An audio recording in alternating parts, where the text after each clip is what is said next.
नमस्कार साथियों, मैं दर्शन सिंह मन्नत ग्रुप ऑफ रियल एस्टेट के ऑफिशियल यूट्यूब चैनल पर आप सभी का स्वागत करता हूं। साथियों, 78वीं बोर्ड बैठक जो यमुना एक्सप्रेसवे अथॉरिटी की हुई है, उसमें कुछ अहम फैसले लिए गए हैं। जैसे पहले जो पॉइंट्स रखे गए, जो डिमांड्स रखी गई, उनमें सबसे बड़ा मुद्दा लीज बैक और जो 7% प्लॉट्स मिलते हैं उनको लेकर, और पुश्तैनी और गैर पुश्तैनी।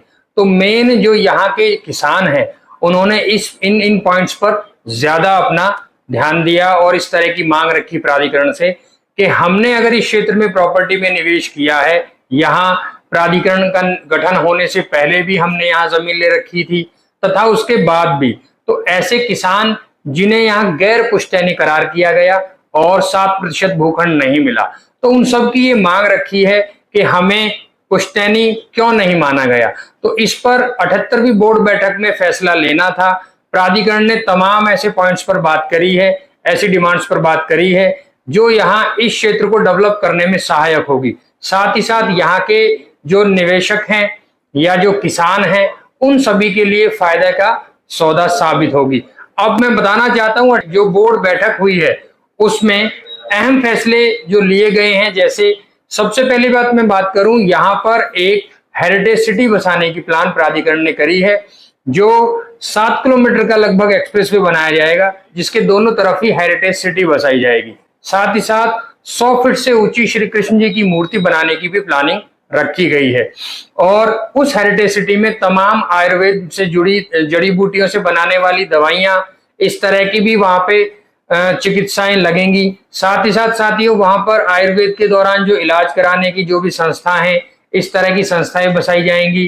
पूजन और पूजन से जुड़ी जो तमाम सामग्रियां बनाने की जो भी प्रयोगशालाएं होती हैं, उस तरह की बहुत सारी प्लानिंग ये 7 किलोमीटर का एक्सप्रेसवे है, इसी के दोनों तरफ करी जाएंगी। तो इस पूरे ही हेरिटेज सिटी को बसाने की प्लानिंग में प्राधिकरण ने फैसला लिया है। और अगर मैं बात करूं यहाँ यमुना एक्सप्रेसवे क्षेत्र के 2041 के मास्टर प्लान के विषय में, तो यहाँ यमुना फ्रंट यानी यमुना एक्सप्रेसवे अथॉरिटी के साथ साथ जो यमुना एक्सप्रेसवे नदी बहती है, वहां जहां जहां वो इस क्षेत्र को टच करती है, वहां उसका सौंदर्यीकरण बहुत अच्छे तरीके से किया जाएगा। और इस हेरिटेज सिटी के साथ साथ अन्य ऐसी बहुत बड़ी बड़ी कई परियोजनाएं हैं जिन पर अहम मुद्दा जानकर और समझकर बात करी गई। अब 64.7% जो अतिरिक्त मुआवजा है, उसके विषय में बात प्राधिकरण ने करी है।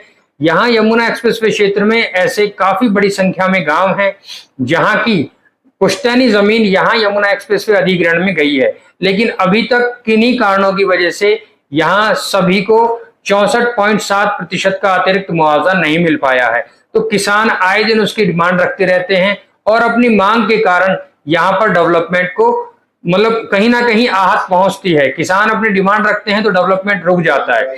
अभी प्राधिकरण ने उसका निस्तारण करते हुए 64.7% का जो मुआवजा है उसको बांटने की प्लानिंग के लिए भी पॉलिसी बनाई है।